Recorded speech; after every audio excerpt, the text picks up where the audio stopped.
اراد الآخرۃ وسعى لها سعيها وهو مؤمن فاولئک کان سعیهم مشکورا. اس آیت میں اللہ نے کامیاب ہونے کی 4 شرطیں بیان کی ہیں. ہم میں سے ہر شخص چاہتا ہے نا کامیاب ہونا, تو اللہ نے کتنی شرطیں بیان کی ہیں؟ 4. سب سے پہلی شرط ومن اراد الآخرہ, آپ کی نیت کیا ہونی چاہیے؟ آخرت. انسان تہجد گزار ہو, اللہ کی راہ میں جہاد کرے, تبلیغ کرے, اگر نیت اللہ کی رضا نہیں ہے تو وہ عمل مقبول نہیں. کتنا ہی بظاہر حدیث میں آتا ہے وہ شہید جہنم میں ڈال دیا جائے گا جو لوگوں کو دکھانے کے لیے اللہ کی راہ میں لڑاؤ. دوسری شرط اللہ نے کیا بیان کی ہے؟ وسعا. صرف نیت کافی نہیں ہے بلکہ کیا کرے؟ کوشش. بیٹھا ہوا ہے ہاتھ پہ ہاتھ رکھے ہوئے, میری نیت ہے میں صدقہ خیرات کروں گا, صدقہ کرنے کی کوشش نہیں کرتا. میری نیت ہے میں رشتہ داری کو جوڑوں گا, جوڑنے کی کوشش نہیں کرتا. میری نیت ہے میں جہاد کروں گا, تیاری نہیں کرتا, کوشش نہیں کرتا, نیت نہیں کرتا. نیت سے مراد عمل کی نیت. میری نیت ہے جی میں ماں باپ کی خدمت کروں گا مگر خدمت کی کوشش نہیں کرتا. تو اللہ نے کامیابی کی دوسری شرط کیا بیان کی ہے؟ وسعا. کوشش بھی بولے نا بھائی کرنی ہے. تیسری شرط وسعا لها سعیہا. کوشش آخرت والی, اخپل طریقے سے کوشش. بولو بھائی اخپل تو سمجھتے ہیں نا, اخپل کوشش نہیں چلے گی.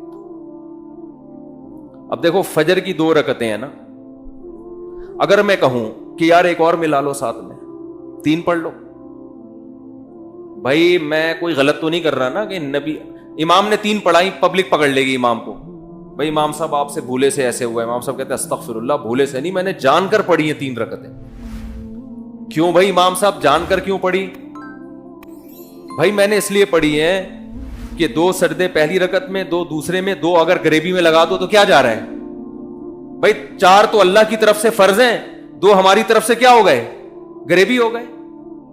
اور اگر تم لوگ کو تکلیف ہوئی ہے, ٹائم زیادہ لگ گیا ہے, تو کل نہیں کروں گا میں, چلو کل سے دوبارہ 2 رکعتیں پڑھاؤں گا. آپ چھوڑ دو گے امام کو؟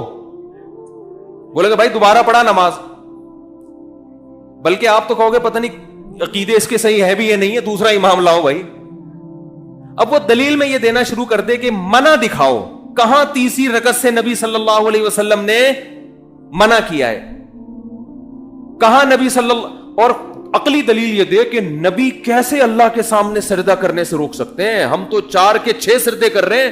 نبی نے تو فرمایا قرۃ عینی فی الصلاۃ, میری آنکھوں کی ٹھنڈک کس میں ہے؟ نماز میں, اور سجدہ تو رکن اعظم ہے. تو بھائی نبی نے منع کہاں کیا ہے؟ منع کی حدیث دکھاؤ. جتنے مرضی دلائل کے زمین آسمان کے قلابے ملا دے, میرا خیال ہے کوئی گوار سے گوار دیہاتی 5ویں کلاس کا بچہ بھی اس کے دلائل سے متاثر نہیں ہوگا. بھائی نبی نے جب 2 پڑھے تو نبی سے آگے نکلنے کی کوشش کر رہا ہے. 2 رکعتیں پڑھی ہیں, عبادت توقیفی ہوتی ہے, اس میں اخپل طریقہ نہیں چلتا. یہاں تو میرے بھائی ہماری سمجھ میں یہ بات آتی ہے, بہت معذرت کے ساتھ, جب ہماری خاندانی رسومات اور ہماری بدعتیں ہمارے سامنے آ کے کھڑی ہوتی ہیں اور شریعت دوسری طرف, تو پھر ہمیں یہ حدیثیں اور یہ باتیں سمجھ میں نہیں آتی. وہاں ہم کہتے ہیں حرج کیا ہے. ایک صاحب نے مجھ سے پوچھا, یہ وضو کی ہم اتنی دعائیں پڑھتے ہیں اور طواف میں عجیب عجیب دعائیں مشہور ہیں, طواف کی دعائیں جو ہے اگر ہم پڑھیں تو حرج کیا ہے؟ میں نے کہا حرج یہ ہے کہ جو چیز ثابت ہے وہ چھوٹ جائے گی آپ سے. جب بھی کوئی انسان ایک بدعت پر عمل کرتا ہے نا تو اللہ اس سے سنت چھین لیتے. ہمارے شیخ حضرت مفتی رشید احمد صاحب فرمایا کرتے تھے, بعض لوگ عملاً بدعتی ہوتے ہیں اور بعض مزاج کے بدعتی ہوتے ہیں. ان کو لگتا ہے کوئی چیز مارکیٹ میں نہیں آئے نا تو ان کو وہ والی چیز میں مزہ نہیں آتا جو ثابت شدہ ہو قرآن و سنت سے. تو قرآن نے کیا کہا ہے؟ وسعا لہا سعیہا, آپ کی اخپل کوشش بولو نہیں چلے. ساری رات انسان الٹا لٹک کے نماز پڑھتا رہے, ثواب ملے گا؟ بتاؤ سیدھے کھڑے ہو کے نماز پڑھنا زیادہ مشکل ہے الٹا لٹک کے؟ محنت زیادہ کون کر رہا ہے؟ کوشش تو وہ کر رہا ہے جو الٹے لٹک کے پڑھ رہا ہے. لیکن نماز کس کی ہوگی؟ جو تمیز سے سیدھا کھڑا ہو کے نماز پڑھ رہا ہے. تو ابھی کسی خاتون کا تھوڑی دیر پہلے فون آیا کہ میرے ابا کا انتقال ہو گیا تھا, ہم ہر جمعرات کو ان کے لیے کچھ لوگوں کو جمع کرتے ہیں, دعا ہوتی ہے. ہمارے جو پشاور سے تعلق رکھنے والے بھائی ہیں, پشاور والے بھائیوں کو بولتے ہوئے اتنا ڈر لگتا ہے کہ مجھے, یعنی کیونکہ ہمارے جو پشتون بھائی ہیں نا یہ غیرت میں بہت آگے ہیں. 100 دفعہ سوچنا پڑتا ہے, کوئی زبان میں ذرا سی بھی دائیں بائیں کچھ لڑک گئی تو بھائی ہماری خیر نہیں ہے. مہمان نواز بھی بہت ہیں, بہادری بھی بہت ہے, لیکن بہت حساس بہت زیادہ. پشاور میں KPK میں بہت معذرت کے ساتھ عادت ہے, کوئی مر جائے نا تو جو تعزیتی پروگرام چلتے ہیں, رشتہ دار کہتا ہے جو میت کا بیٹا, کاش میں مر جاتا اور ابا یہ ذمہ داری مہمانوں کو نمٹانے کی سنبھال لے. یہ حالت ہو جاتی ہے. یعنی ان کا یہ ہوتا ہے, سب کی بات نہیں کر رہا بھائی, جو بیان سن رہے ہیں ان کے علاوہ کی, بندہ مر جائے نا جو تمبو لگنے کے بعد تعزیتی پروگرام, پھر قرآن خوانیاں, پھر دیگیں, پھر جو آ رہا ہے اس کو چائے, پھر ایک رسم میں جو آ رہا ہے دعائے خیر اللہ تعالیٰ مغفرت نہ دے وغیرہ وغیرہ, پوری لمبی دعا. جو بھی آئے گا سب نے ہاتھ اٹھانا ہے. ہاتھ نہ اٹھائیں تو اس بات کا خطرہ ہے جہاں جنازہ لیٹا ہوا ہے تھوڑی دیر میں آپ بھی وہی لیٹے. میرا اندرون سندھ دورہ ہوا, مجھے نہیں پتا تھا ان کے یہاں میت بھی ہو گئی ہے, تو اور میت ہوئے ہوئے بھی کئی دن ہو چکے تھے. میں وہاں گیا, میں تو سندھی حضرات تھے بڑے محبت کرنے والے, بیان سن رہے ہوں تو بھائی معذرت. تو ان کے کہیں والد صاحب کا 30-40 دن پہلے انتقال ہو گیا تھا. اب جو بھی آ رہا ہے نا 30-40 دن کے بعد بھی کیا کر رہا ہے, ہاتھ اٹھا کے دعا. مجھے پتا تھا یہ ان کی رسم ہے, جو نہ مانگے نا اس کو چھوڑتے نہیں ہے.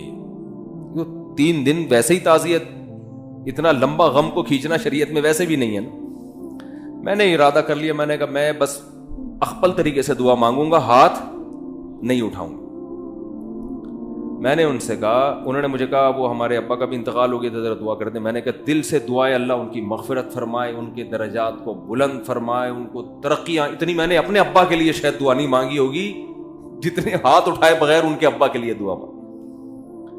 انہوں نے کہا ہاتھ اٹھا کے ہو جائے. میں نے کہا بس یہ ہو گئی, بس اتنا کافی ہے. نہیں جی ہاتھ اٹھا کے ہو جائے. میں نے کہا ہو گئی نا دعا, دل سے دعا مانگی. تو کہہ رہے ہیں آپ ہاتھ کیوں نہیں اٹھا رہے؟ میں نے کہا دیکھو سب اٹھاتے ہیں, یہ ضروری سمجھ لیا ہے, کوئی چیز اپنے اوپر مسلط نہ کرو, ہنسی خوشی زندگی گزارو. جو زندہ ہیں ان کی بھی فکر کرو نا, کچھ ان کو ٹینشن نہ دو. نہیں بھائی, پھر تھوڑی دیر میں ایک بندہ آیا, ہاتھ اٹھائے, ہم بھی ڈھیڑ بن کے بیٹھ گئے تھے. پھر کیا ہوا جی, کھانا تھا, کھانے کے بعد ان کے دفتر میں گئے, کوئی ان کا افتتاح تھا, پھر انہوں نے کہا ہاتھ اٹھائے. میں نے کہا اللہ اس سے زیادہ میرے بس میں, یہ پکڑ کے مجھے ماریں گے. پھر میں نے ہاتھ اٹھا لیا, میں نے کہا اللہ میں تو چاہ رہا تھا لیکن یہ جبر میں آ جاتا ہے, اس سے زیادہ میرے بس میں نہیں ہے. تو بھائی کیوں جو چیز شریعت سے ثابت نہیں ہے اس کے پیچھے کیوں اتنا پڑ جاتے؟ عربوں میں میتیں ہوتی ہیں, کتنے آرام سے انسان ہنستا کھیلتا دنیا سے جاتا ہے, اور کوئی قرآن خوانیاں نہیں ہوتی اس کے لیے, کوئی بڑے بڑے پروگرام نہیں ہوتے. ما تعالی الایمان ما قدر اللہ. عربوں کی زبان پہ 2 جملے ہوتے ہیں, ما قدر اللہ جو اللہ نے مقدر کیا, ما تعالی الایمان خوشی کی بات ہے ایمان پر گیا. دعا کرتے رہتے ہیں بیٹھ کے اس کے لیے.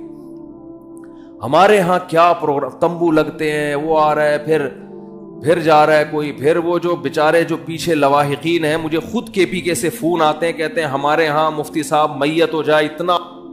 تو ایمان کے بغیر کوئی نیکی مقبول نہیں ہے. مجھ سے لوگ اکثر پوچھتے ہیں یہ اتنے بڑے بڑے سائنسدان تھے, انہوں نے انسانیت کی اتنی خدمت کی ہے, اور آپ کہتے ہو یہ جنت میں نہیں جائیں گے, تو ان کو کوئی آخرت میں بدلہ نہیں ملے گا, ایسا کیوں ہے بھائی؟ اسلام ایسا سخت نظریہ کیوں سکھاتا ہے؟ میں ان سے کہتا ہوں دیکھو ان بڑے بڑے سائنسدانوں نے آپ کی خدمت کی, جس کی وجہ سے آپ کو ان سے اتنی محبت کہ آپ کو ان کا جنت میں نہ جانا اور جہنم میں جانا برا لگ رہا ہے. تو جس اللہ نے ان پر اتنے احسانات کیے تو اس اللہ سے ان کو تعلق کیوں نہیں تھا؟ آپ کو ان کے ایڈیسن نے بلب ایجاد کر لیا، ایک بلب دیا ہے اس نے. اب ہمارے یونیورسٹی کے طلبہ چاہتے ہیں جہنم میں نہ جائے، ہم بھی یہی چاہتے ہیں نہ جائے، تو بھائی اگر نہ جائے تو ہمیں کیا ہو، لیکن اللہ کہہ رہا ہے کہ نہیں، اگر اس تک اسلام کی دعوت پہنچی تھی، عقیدہ توحید اس تک پہنچا اور اس نے عقیدہ توحید پر ایمان نہیں لایا، اللہ نہیں معاف کرے گا، یہ قرآن کا فیصلہ ہے. اب ہمارے جو یونیورسٹی کے لوگ ہیں نا، ان کو بڑے اشکالات ہوتے ہیں، اور اتنی انسانیت کی خدمت کی، بلب بنا کے چلا گیا. وہ بلب کیا کیا کر رہا ہے آپ دیکھو، وہ بلب جناب روشنی کا کام بھی کر رہا ہے، بیکری کے کیکوں کو بھی کیا کر رہا ہے، تازہ رکھ رہا ہے نا. پتہ نہیں لگتے ہیں، پہلے تو وہ کیک کو گرم کرنے کے لیے بلب لگایا کرتے تھے.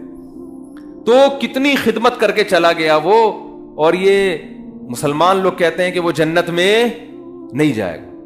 تو بھائی اس نے ایک بلب دے کر آپ پر احسان کیا، اور آپ کو اس کا جنت میں، اس کا جہنم میں جاتے ہوئے ترس آ رہا ہے کیونکہ آپ کا محسن ہے. تو جس خدا نے سورج دیا، چاند دیے، جس خدا نے ایڈیسن کو پیدا کیا، جس خدا نے اتنے بڑے بڑے ان لکم فی الانعام لعبرا نسقیکم مما فی بطونہ من بین فرث ودم لبنا خالصا سائغا للشاربین. قرآن کہتا ہے سوکھا چارہ ہم ان جانوروں کو کھلاتے ہیں، سوکھے چارے کو تم رگڑ کے دیکھو تیل کا ایک قطرہ نہیں نکلے گا، لیکن اس جانور کو کھلاتے کیسا چکنا گاڑا دودھ اس سوکھی گھاس سے اللہ نکال کے دکھاتا ہے. اور اس خالصاً فرمایا کہ نہ اس میں گوبر کی بدبو نہ خون کی بدبو. ایک ہی فیکٹری میں اس چارے سے گوبر بھی بن رہا ہے، خون بھی بن رہا ہے، دودھ بھی بن رہا ہے، لیکن اس فیکٹری میں جہاں دودھ تیار ہو رہا ہے نہ گوبر کی بدبو آتی ہے نہ خون کی رنگت. خالصاً یہ اس کا کلر دیکھو اور مزہ دیکھو، سائغا للشاربین، پینے والوں کے حلق میں پھسلتا چلا جاتا ہے. بتاؤ دودھ کی ایجاد عجیب، زیادہ عجیب ہے یا بلب کی ایجاد؟ دودھ کی ایجاد بلب سے کئی گنا زیادہ عجیب. اور یہ دودھ اگر ہمیں پینے کو نہ ملے، ان بلبوں کو ہم خود ٹینشن میں آ کے اپنے ہاتھوں سے توڑ کے ختم کر دیں گے. کس قدر بڑی نعمت جس خدا نے، اور یہ ایک نہیں ہے. وَإِن تَعُدُّوا نِعْمَةَ اللَّهِ لَا تُحْصُوهَا. قرآن کہتا ہے اگر ایڈیسن کی نعمتوں کو گنو گے 4-6 سے زیادہ اس کی چیزیں نہیں ملیں گی، اور وہ بھی اللہ کی دین ہوں گی. اللہ نے اس کی کھوپڑی میں ڈالا ہوگا کہ تو یہ بنا دے، خود سے نہیں جاتا کچھ کسی کا دماغ. اور جب اللہ کی نعمتوں کو تم گننا شروع کرو گے، لا تحصوها، تم قیامت آ جائے گی ان نعمتوں کو شمار نہیں کر سکتے. تو اس خدا سے جب تک آپ کو محبت نہیں ہوگی، اس خدا کے احکام کا التزام نہیں کرو گے، تو جنت میرے بھائی اللہ نے بنائی ہے. جس خدا نے جنت بنائی ہے وہ اپنے پرچے میں پاس ہونے والوں کو اس جنت میں داخل کرے گا. اس کا اپنا معیار ہے، جنت کا ہمارا اخپل معیار نہیں چلے گا، اس کا اپنا معیار ہے، اس معیار پہ پورا اترنا پڑے گا. اس سائنسدانوں کی تھوڑی ہے جنت جو ہم کہیں کہ جی سائنسدانوں نے بنائی ہے. جس خدا نے بنائی ہے وہ کہہ رہے میرا معیار پہ چلو.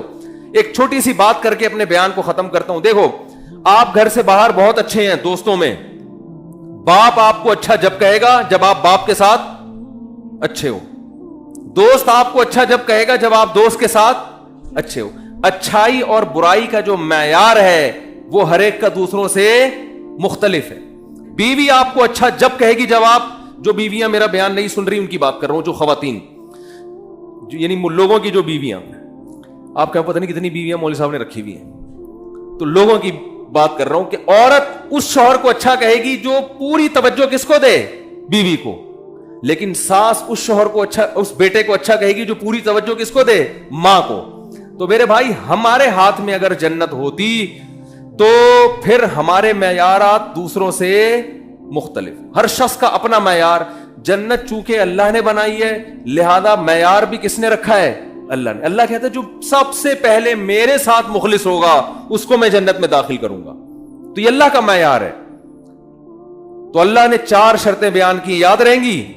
نیت اچھی ہو، نمبر 2 کوشش بھی کرے، نمبر 3 اس کوشش میں بدعتوں کو شامل نہ ہونے دے، اور نمبر 4 عقیدہ بھی اس کا صحیح ہو. یہ 4 کوشش ہوگی تو اللہ فرماتے ہیں فَأُولَئِكَ كَانَ سَعْيُهُمْ مَشْكُورًا. ان کی کوشش کا صرف بدلہ نہیں ملے گا، بہت اچھا بدلہ ملے گا. مشکورہ کا یہ مطلب ہے، صرف بدلہ نہیں بلکہ جتنا کرو گے کم سے کم 10 گنا، اور اس سے زیادہ اللہ جس کے لیے چاہے بڑھا دے.